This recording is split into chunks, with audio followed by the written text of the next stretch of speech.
A Rockwall couple wants answers about how their 12-year-old daughter died during a scuba certification class. Good evening, I'm Steve Eager. I'm Heather Hayes. Even though the incident happened nearly 2 months ago, they still have little information about what happened. Fox 4's Lori Brown joining us now. And Lori, you've got more on the investigation. Heather, many of the answers the family is looking for could be found in the dive computers worn by 12-year-old Dylan, her instructor, and the dive master. But their attorney has found that the Kaufman County Sheriff's Office has still not retrieved or analyzed that data, and one of the computers has since been lost. 12-year-old Dylan's life ended August 16th during what was supposed to be a happy day. She was set to get her scuba diving certification at the Scuba Ranch in Terrell. With it, she would be able to join her dad and grandfather scuba diving. Her mom capturing the moment in this photo, which turned out to be the last one ever taken of Dylan. What happened next remains a mystery 8 weeks later, even to an experienced attorney. This process has been very frustrating. David Concannon, who specializes in the scuba diving industry, says it shouldn't be that way. Concannon is representing the Harrisons pro bono to help them find out what happened. He says other students and divers there that day have come to him with information. I have not been able to get answers from the authorities. This is the first case I've had out of almost 300 where answers have not been forthcoming and evidence was not gathered at the scene or shortly thereafter by the people who know what to do. Among the people Concannon would expect to know what to do, Dylan's instructor, William Armstrong, who is also an assistant chief deputy with the Collin County Sheriff's Office.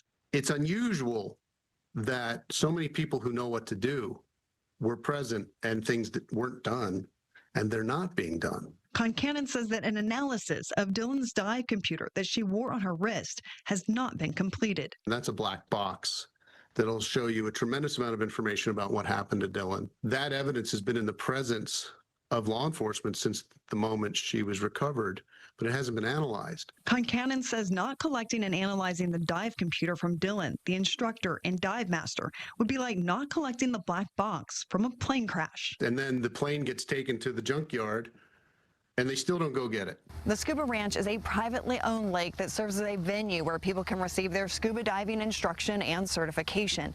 The managing operator told me that at this time, they're unable to comment about what happened. The certification class, ran by a separate company called Scuba Toys, began around 9:45 Saturday morning. According to witness affidavits Concannon obtained, there were 8 students, an instructor, and a dive master. The divers were first instructed to go to a platform 16 feet below the surface. There was a miscommunication between a student and the instructor, and that student went to the surface. According to witness affidavits, the instructor then brought the class to the surface. Concannon says what happened next is where accounts diverge, raising questions that could be answered by the dive computers. According to a student, they descended as a group, not on a line, not to a platform. They just let the air out of their inflating vests and descended as a group. The instructor and dive master affidavits claim the group descended on a line, which is the way you're supposed to. When they got to the underwater platform the second time, and they took a head count and Dylan was missing. The dive computer data from the instructor, the dive master, and at least Dylan and the other student who was wearing a dive computer will tell you exactly what happened. That mystery will be solved. The dive master sought help from the Dallas County Sheriff's Office dive team at the Scuba Ranch Lake for a training exercise. And Dylan was found at 42 feet away from the platform at the surface. She wasn't in trouble. We don't know when she got into trouble when somebody could have helped her. I'd never know her name if she was in the control of an instructor at that point. We asked the owner of Scuba Toys if he would like the opportunity to talk about what happened to Dylan Harrison. He told me he's been told to not say anything about it since it's under investigation. Dylan had no experience in deep, dark, cold water. And she was alone. That's upsetting and it's concerning as a father and as a professional in this industry. Concannon has been working to explain to the Kaufman County Sheriff's Office the importance of collecting the dive computers since September 3rd. An app on an iPhone is all it takes to download the data. They admitted that they didn't collect the dive professionals' computers at the scene. And now 6 weeks after I first started speaking to them, they've said, we're going to look at the available evidence. Concannon says the key word is available. My investigator, 26-year veteran of the FBI and ran the FBI dive team, has spoken to one of the professionals and he no longer has his dive computer. He lost it in a 90-foot deep lake. 2 weeks after I started telling the police to collect the dive computer. Concannon says if someone searched for it, it would still work. Concannon told the sheriff's office what he learned about the lost drive computer in an email. The sheriff's office response: this matter remains part of an open criminal investigation. As such, we are following all available evidence and will continue to do so in coordination with the district attorney's office for a criminal investigation.